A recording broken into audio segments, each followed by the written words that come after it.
అత్యాధునికమైన టెక్నాలజీతో fertility treatment అందిస్తోంది Medici IVF.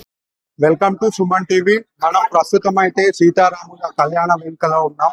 గత 35 సంవత్సరాలుగా శ్రీ కొరిడే శంకర శర్మ గారు మరియు కొరిడే రమాదేవి గారు అయితే లోక కళ్యాణార్థం సీతారాముల కళ్యాణం అయితే జరిపిస్తున్నారు.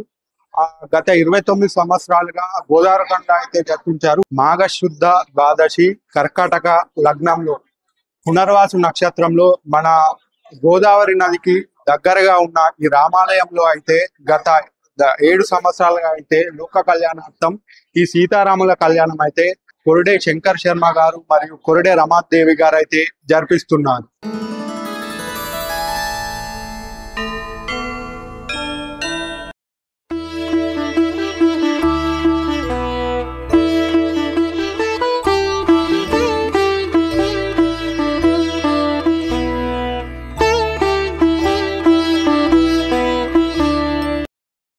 శుక్లాంబరధరం విష్ణుం శశివర్ణం చతుర్భుజం ప్రసన్నవదనం ధ్యాయే సర్వవిఘ్నోపశాంతే. రామాయ రామభద్రాయ రామచంద్రాయ వేదసే రఘునాథాయ నాథాయ సీతాయ పదయే నమః. శ్రీరామచంద్ర పరబ్రహ్మణే నమః. గత 35 సంవత్సరాల నుంచి నేను రామ కళ్యాణం చేస్తున్నాను. ఈ ఉత్సవ విగ్రహాలు కొత్తగా కొనుక్కున్న నుంచి ఇది 5వ సంవత్సరం. 6 సంవత్సరాల రామ కళ్యాణంగా ఇది 5వ సంవత్సరం. ఇలాగా ప్రతి సంవత్సరము బంగారు మంగళసూత్రాలు ఉత్తరదండ్యాలు చేయించి ఊరందరికి బ్రాహ్మణ సంతర్పణ చేసి ఎప్పుడు కళ్యాణం చేస్తున్నాము. ఇది లోక కళ్యాణార్థమై చేస్తున్నటువంటిది. సగోత్రంతో కాకుండా భారతదేశం మొత్తం జనాభా సుభిక్షంగా ఉండాలని, శ్రీరామచంద్రుని యొక్క కృప అందరి మీద అపారంగా ఉండాలని కోరుకుంటున్నాను. అలాగే కరోనా పీరియడ్ లో కూడా నేను రామ కళ్యాణం చేశాను. ధర్మపురికి కరోనా అంటలేదు. ఇలాగా ఈ స్వామి యొక్క సత్యం చాలా ఎక్కువ ఉంటుంది. ఈ రామాలయం చాలా పురాతనమైన రామాలయాన్ని మనం ఒకసారి సుమన్ టీవీ ప్రేక్షకులు తెలుపుకున్నాము.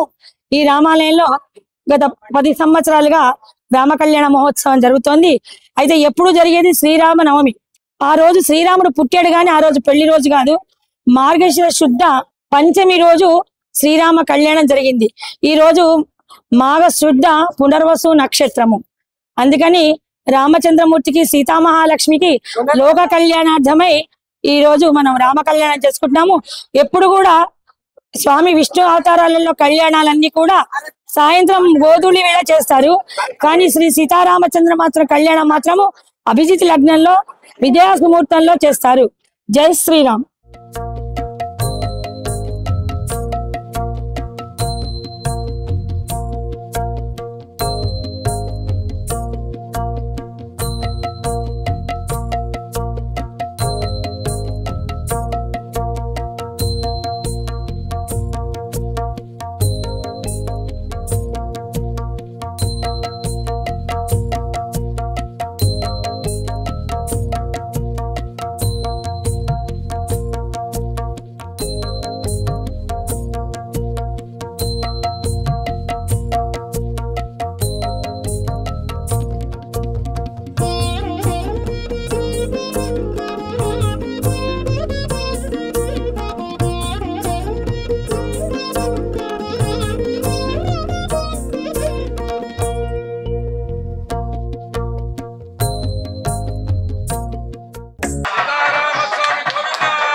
Hare